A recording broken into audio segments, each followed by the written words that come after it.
Prime Minister Ranil Wickremesinghe addressed the Maldives Parliament this morning. Today, the major features of Westminster parliamentary government exist side by side with an executive presidency, which we are committed to abolish due to its profound powers that have often been exploited and abused by its incumbents with impunity. Very soon, we will be tabling a bill to establish a parliamentary budget office. But the challenge is not over. The abuse of democratic space, for example, through hate speech and fake news, are some of the new dangers. The social media is like a god of ancient times, both the creator and the destroyer. Finding a balance between the democratization of news and the legal obligations of the user to prevent harm is the complex question that which you and many countries have to grapple with. The Easter Sunday bombing by sympathizers of the IS was a radically different terrorist attack. We have learned a lot from this tragic experience,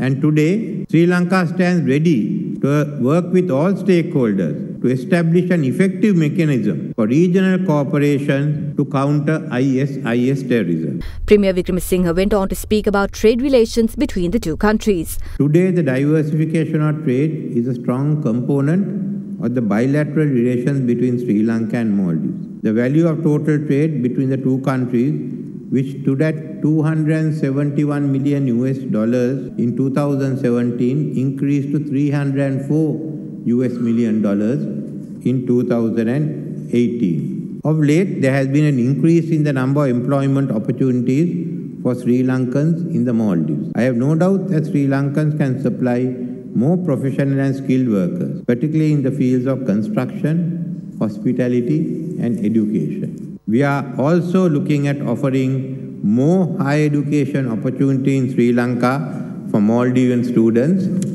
and more education opportunities for Maldivian and Sri Lankan students in Maldives. How our two legislative assemblies could work together, the common ground. We have already appointed one of our members of parliament, Honorable Rauf Hakim, to initiate the discussions on behalf of Sri Lanka. Afterwards, the Speaker of Maldivian Parliament, Mohammad Nasheed, handed over a copy of the oldest written document in Maldivian history. මගේ විශ්වාසය මැක්සිස්